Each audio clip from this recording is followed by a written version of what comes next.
गरीब नंद भाभी का जादुई टिफिन ढाबा।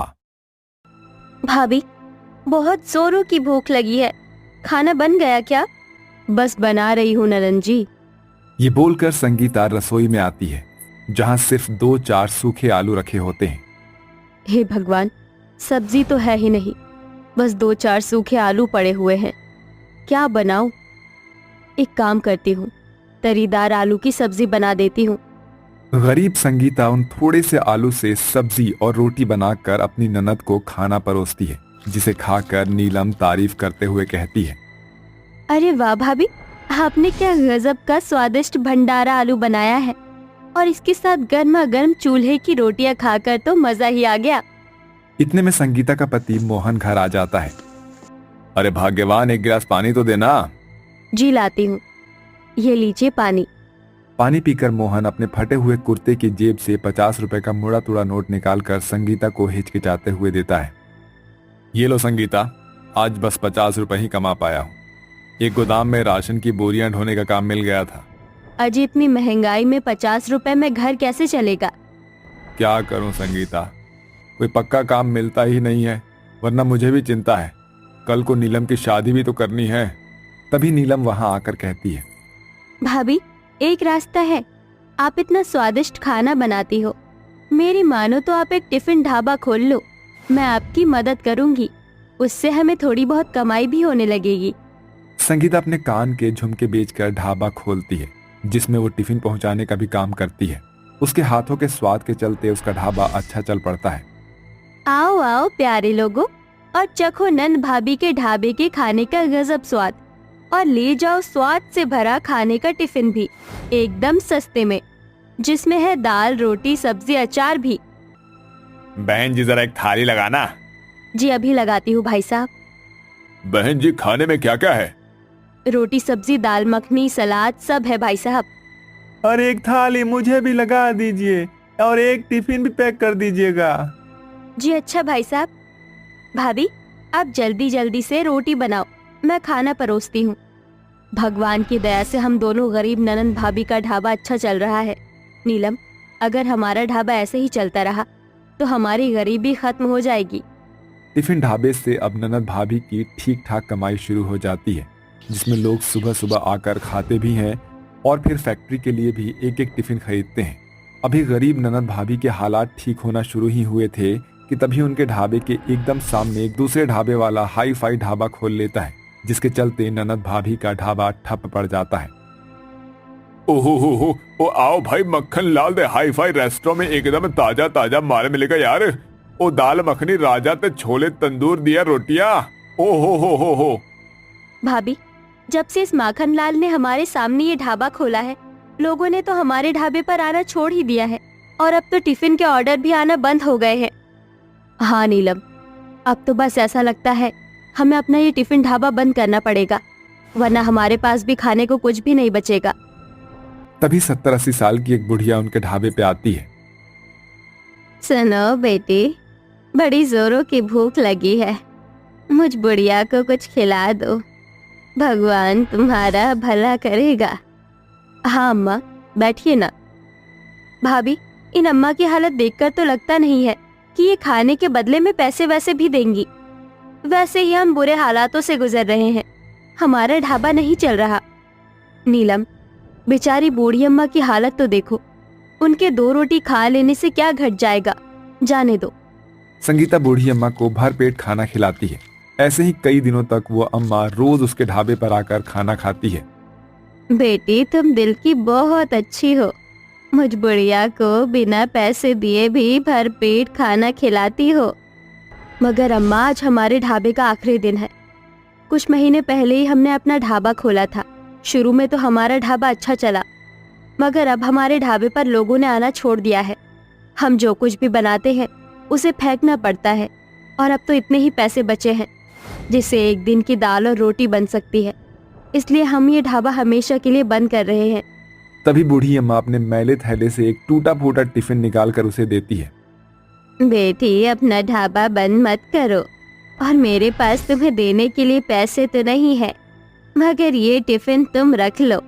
टिफिन देखकर नीलम चिढ़कर कहती है, क्या अम्मा, हमने आपको इतने दिनों तक अपने ढाबे का खाना फ्री फंड में खिलाया और आप बदले में हमें ये टूटा फूटा टिफिन दे रही हो। ये हमारे किस काम का? बेटी, तुम्हारे ढाबे के खाने का स्वाद मसाले की वजह से फीका है। इस पोटली में जादुई खड़े मसाले हैं।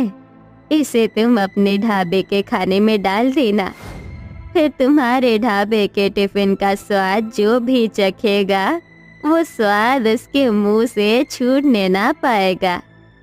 तभी बुढ़िया थैला टटोल कर एक जादुई लाल पोटली उसे दे देती है। बुढ़िया मसाले और टिफिन देकर वहां से चली जाती है। अगले दिन से दोनों गरीब नंद भाभी एक बार फिर से अपने टिफिन ढाबे की नई शुरुआत करते हैं। भाभी, हमारे पास टिफिन तैयार करने के लिए थोड़ा ही राशन है, तो फिर ये जादुई मसाले किस काम के?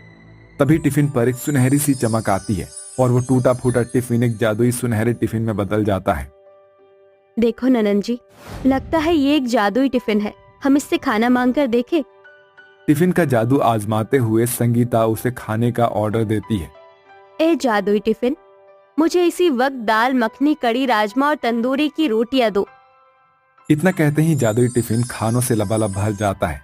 देखते ही देखते जादू से वो हजारों टिफिन हो जाते हैं, जिनमें दोनों ननद भाभी जल्दी जल्दी जादुई मसाले मिला देती हैं, जिसकी खुशबू से माखन लाल के हाई फाई रेस्टोरेंट में बैठे लोग खाने के लिए गरीब ननद भाभी के ढाबे पर खींचे चले आते हैं। अरे भाई, माखन लाल के रेस्टोरेंट का ताजा माल छोड़कर कहाँ जा रहे हो? आओ आओ और खाओ स्वाद से लबालब भरा ननन भाभी के ढाबे का खाना। अरे वाह, यही तो क्या गजब का खाने की खुशबू आ रहा है। सभी ग्राहक वहां बैठकर पहले तो पेट भर खाना खाते हैं और फिर, अब भाभी जी, तुम्हारे हाथों में तो गजब का स्वाद है, कसम से मजा दिला दिया। अब तो दोपहर में भी हम यहीं आएंगे। डबल मेहनत करने की जरूरत है क्यों भाई साहब? ये लीजिए, हम ननन भाभी इस ढाबे के साथ टिफिन व्यापार भी करती हैं। इस टिफिन में भी हम ननन भाभी के हाथों का जादू भरा हुआ है। इतने सस्ते में ऐसा स्वाद कहीं नहीं मिलेगा। आपकी बात में तो दम है भाभी जी। एक काम कीजिए, 4 टिफिनों हमको भी बांध दीजिए। जादुई मसाले के स्वाद और टिफिन के मेल से ननद भाभी के खाने के सारे टिफिन बिक जाते हैं। टिफिन के स्वाद के चलते अब उनके पास कई हाईफाई ऑफिस से लेकर बड़ी बड़ी फैक्ट्री से भी खाने के टिफिन का ऑर्डर आने लगता है, जिससे उनकी बढ़िया कमाई होने लगती है। अरे वाह भाभी, उस बूढ़ी अम्मा के दिए जादुई मसाले और टिफिन ने तो कमाल ही कर दिया है। अब हर दिन हमारे ढाबे पर हजारों टिफिन का ऑर्डर जो आने लगा है। हाँ ननन जी, ये ऊपर वाले की ही दया है। उन्होंने ही उन बूढ़ी अम्मा को हमारी मदद के लिए भेजा था, वरना मैंने तो सोचा भी नहीं था कि हमारा ढाबा बहुत जल्द इतनी ऊंचाई पर छा जाएगा। जहां एक तरफ दोनों गरीब ननद भाभी का ढाबा जादुई टिफिन व्यापार से बढ़िया चलने लगता है, वहीं माखन लाल को अपने हाईफाई रेस्टोरेंट में हर दिन घाटा लगने लगता है और वो किलकिल करने लगता है।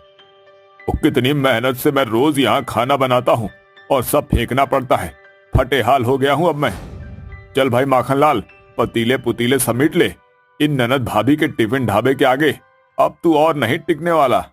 बेचारा माखन लाल हार मानकर अपना ढाबा घाटा खाकर बंद कर देता है और वहीं गरीब ननद भाभी अपने टिफिन ढाबे की कमाई से अपने रहने के लिए एक प्यारा और बड़ा सुंदर घर बनवा लेती हैं। साथ ही अपने ढाबे पर आने वाले गरीब लाचार लोगों को मुफ्त में पेट भरकर खाना खिलाती हैं और उन्हें एक टिफिन भी देती हैं, क्योंकि आज उनकी ये सारी तरक्की उस बूढ़ी अम्मा के दिए गए जादुई टिफिन की वजह से थी। साथियों, याद रखें कि एक भूखे के पेट भरने का फल भगवान आपको जरूर देंगे, इसलिए कभी भी मदद का मौका मिलने पर उसे गंवाएं नहीं। ये रोटी सीख गई। अनिका, कनिका, दोनों आधी आधी रोटी बांट लो। इतने में मैं सेक रही हूँ दूसरी। माँ, ये सब क्या है? मुझे ये खाने का बिल्कुल भी मन नहीं करता है। तोरई भी कोई सब्जी होती है खाने की? हाँ माँ, मेरा भी बिल्कुल भी खाने का मन नहीं करता है। आजकल आप बहुत अजीब अजीब सी हरी सब्जियां बना रही हो। कभी छोले, पूरी, मटर पनीर, आलू टमाटर कोफ्ता बना दिया करो। बच्चों, तुम अभी जानते हो ना, घर में पैसे नहीं है जो मैं ये सब बनाऊं। रात को बनाने के लिए कोई सब्जी भी नहीं है, सिर्फ प्याज पड़ी है। रात को नमक मिर्ची से रोटी खिलाऊंगी। छी माँ, ऐसे कोई सूखी रोटी खाता है क्या? कुछ नहीं तो आम का अचार ही दे दो, उसी से रोटी खाकर पेट भर लेंगे। हाँ माँ, दे दो अचार। हाँ बहू, आम का अचार रखा होगा, कम से कम बच्चों को वही दे दे, पेट तो भर लेंगे। अरे नहीं माँ जी, आम का अचार होता तो मैं इन बच्चों को कुछ कहती थोड़ी। कच्ची प्याज खा लो और माँ जी आप मुन्ना को खाना खिला दीजिए, तरी से खा लेगा। अरे बेटा तू मुन्ना की चिंता मत कर, इन दोनों लड़कियों को खाना खिला दे पहले, वरना सिर पर घर उठा लेंगी। फिलहाल ऐसे खा लो जो खाना होगा, अब कल खिलाऊंगी या दोबारा से अचार डाल दूंगी, लेकिन अचार बनाने के लिए भी आम लाने पड़ेंगे।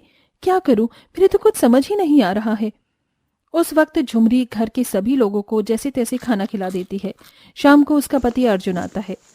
अर्जुन जी, घर पर राशन तेल मसाले ना के बराबर ही हैं, कुछ पैसे दे देते। और हाँ, आपके काम का क्या हुआ? काम ठीक से कहाँ चल रहा है मेरा झुमरी। मालिक ऊपर से कह रहे हैं कि माल कम आ रहा है, तो पैसे अभी नहीं दे पाऊंगा। इतने में मैं क्या करूंगा? ऐसे तो हम घर का खर्चा नहीं चला पाएंगे, दोनों बच्चियां खाना नहीं खाती हैं। आप जब तक कोई और काम ढूंढ लीजिए, क्योंकि वही करते रहेंगे तो आपको पैसे नहीं मिलेंगे। इतने में आप कहीं और काम करेंगे तो आपको पैसे भी मिल जाएंगे। हाँ भाग्यवान, तुम बिल्कुल ठीक कह रही हो, दूसरे काम की तलाश करता हूँ। अगली सुबह होते ही अर्जुन काम की तलाश में चला जाता है। फिर झुमरी टोकरी में रखी हुई प्याज को देखकर कहती है, क्या करूं, खाली प्याज की सब्जी तो बना नहीं सकती। बच्चे अचार मांग रहे थे और इतने पैसे भी नहीं कि आम लाकर आम का अचार डालूं। अरे ये प्याज पड़ी पड़ी खराब हो रही है, इसी का ही अचार बना देती हूँ, क्या पता बच्चों को पसंद आ जाए। हाँ, ये ठीक रहेगा। ये कहते ही झुमरी कुछ पड़ी हुई प्याज काट कर उसमें सरसों के तेल के साथ मसाले डाल देती है और धूप में रख देती है। तभी सास आती है। अरे बहू, तूने प्याज का अचार क्यों डाला है? मैंने तो आज तक प्याज का अचार न देखा न खाया। वो माँ जी, अनिका कनिका की आपने कल बात सुनी ही थी, उन्हें कुछ अलग सा खाना था, अचार था नहीं, तो मैंने इन्हीं प्याज का अचार डाल दिया। क्या पता दोनों को प्याज का अचार पसंद आ जाए तो ठीक से खाना तो खा लेंगे, वरना गरीबी ने तो हमारा सबका जीना मुश्किल कर दिया है। कोई बात नहीं बहू, एक दिन सब ठीक हो जाएगा। और अर्जुन का क्या हुआ? सुबह सुबह जल्दी चला गया, मेरी तो कोई बात ही नहीं हुई। माँ जी, उनका पिछला काम चल नहीं रहा ठीक से, तो वो काम की तलाश में चले गए हैं, आते ही होंगे। हे प्रभु, दया करो मेरे घर पर। 2 दिन बाद झुमरी अपनी दोनों बेटियों को रोटी के साथ प्याज का अचार देती है, तो खाते ही दोनों लड़की कहती हैं, अरे वाह माँ, ये इतना टेस्टी अचार प्याज का कहाँ से आया? मुझे तो खाते ही मजा आ गया। हाँ माँ, इतना अच्छा अचार तो मैंने आम का भी नहीं खाया। माँ, मुझे थोड़ा सा और प्याज का अचार दो ना, और एक रोटी और दे दो गर्मा गर्म। सच्ची बेटा, इतना अच्छा लगा? हाँ हाँ, और ले लो, लो। बहू, अब तो मेरे मुंह में भी पानी आ गया है, जरा मुझे भी प्याज का अचार दी, चूल्हे की रोटी के साथ। ये लीजिए माँ जी। अरे वाह बहू, मजा आ गया। 7-8 दिन बीत जाते हैं। बच्चे बड़े प्यार से प्याज का अचार खाकर खत्म कर देते हैं। वहीं अर्जुन को कोई भी काम नहीं मिलता है। परेशान होकर झुमरी कहती है, माँ जी अब क्या होगा? अब तो घर में वो प्याज का अचार भी खत्म, आटा और मसाले भी खत्म। बच्चे क्या खाएंगे? इन्हें अभी तक कोई काम नहीं मिला है। बहुत सब्र कर, भगवान के घर ढेर है अंधेर नहीं। तू ही कुछ और काम देख ले अर्जुन के लिए। फिलहाल तकिए के नीचे से 50 का नोट मिला है, बाजार से कोई सब्जी और चावल खरीद ले, वही बना देना। जी माँ जी। मुझे माफ कर दीजिए माँ और सुमन, मेरी वजह से आप लोगों को इतनी परेशानी झेलनी पड़ रही है, साथ में मेरे तीनों बच्चों को भी। मुन्ना क्या कर रहा है? वो बाहर छोटे बच्चों के साथ खेल रहा है, मैं सामान लेने जाती हूँ। झुमरी बाजार चली जाती है, जहां उसकी एक प्याज वाले पर नजर जाती है। वो बहुत सारी बेकार प्याज को फेंक रहा था। अरे, इसमें कुछ प्याज तो बिल्कुल ठीक है। आइडिया, क्यों ना मैं साफ प्याज निकाल कर उसका अचार बनाकर बेचूं? वैसे भी बाजार में प्याज का अचार कोई नहीं बेचता है। हाँ, ये ठीक रहेगा। सुनिए भैया, आप इस प्याज को फेंक रहे हैं, तो क्या मैं इन्हें ले सकती हूँ? हाँ हाँ ले लो, मेरे मतलब की नहीं है। शुक्रिया भाई साहब। प्याज आ गई है, अब तेल और मसाले के लिए थोड़े से पैसे चाहिए। बच्चों के गुल्लक फोड़ लेती हूँ, मुनाफा हो जाएगा तो बच्चों को डबल पैसे दे दूंगी। फिर झुमरी खराब प्याज को घर ले आती है, साफ प्याज अलग कर देती है और खराब प्याज को आंगन में ही दबा देती है। अगले दिन वो बच्चों की गुल्लक तोड़कर अचार बनाने का सामान ले आती है और साफ प्याज का अचार तैयार करती है। तभी कनिका कहती है, माँ, इतनी सारी प्याज कहाँ से आई और आप काट क्यों रही हो? क्या करोगी इनका? अरे बच्चों, मैं प्याज का अचार तैयार कर रही हूँ और इन्हीं को ही मंडी में बेचने जाऊंगी। ठीक है माँ, आप अकेले क्यों कर रही हैं? हम भी आपकी मदद करते हैं। और मैं भी। फिर सास बहू और पोतियां मिलकर प्याज काटती हैं और मसाला डालकर तैयार कर लेती हैं। धूप में सूखने के 2 दिन बाद ही माँ बेटियां बाजार में प्याज का अचार बेचने लगती हैं। आइए आइए, 50 रुपए किलो अचार लीजिए। आइए आइए, प्याज का अचार लीजिए। जो ना खाया कभी वो खाए अभी। आइए आइए, चखिए प्याज के अचार को, चखिए। अरे वाह, आज तक मैंने प्याज के अचार के बारे में नहीं सुना, और महक भी बहुत खट्टी सी आ रही है। जरा चखाना थोड़ा इसे। ये लीजिए। अरे वाह, कमाल कर दिया। तुम्हारे हाथों का प्याज का अचार मुझे बहुत पसंद आया। ऐसा करो, 2 किलो दे दो। हाँ लीजिए ना। अरे वाह, प्याज का अचार। मेरा प्याज का अचार खाने का बहुत मन था, फाइनली आज दिख गया। मुझे भी बहन जी प्याज का अचार दे दीजिए 2 किलो।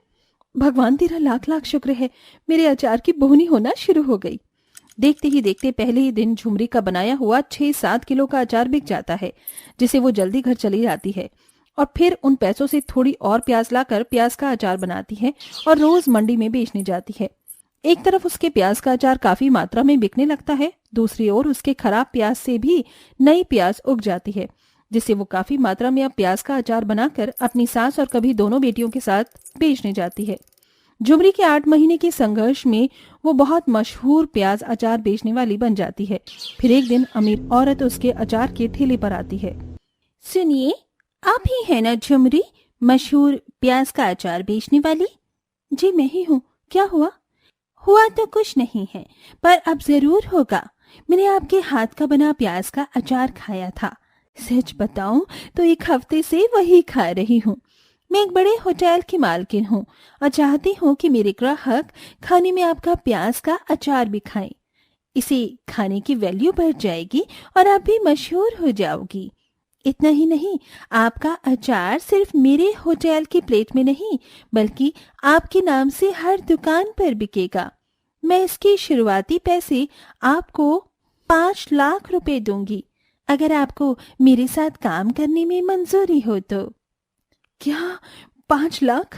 हाँ झुमरी, हाँ कह दो। हमारी बच्चों की जो जिंदगी है वो और बेहतर हो जाएगी। झुमरी के एक हाँ के बाद उसकी दुनिया बदल जाती है। वो शनाया के बड़े होटल में अपने नाम का प्याज का अचार सर्व करती है और हर किराने की दुकान पर झुमरी के नाम और फोटो के साथ उसका प्याज का अचार बिकता है, जिससे उसे बहुत प्रॉफिट होता है। इस तरह एक गरीब बहू अपनी मेहनत और लगन से प्याज का अचार बनाकर सफलता प्राप्त करती है और अपने तीनों बच्चों का भविष्य उज्जवल बनाती है।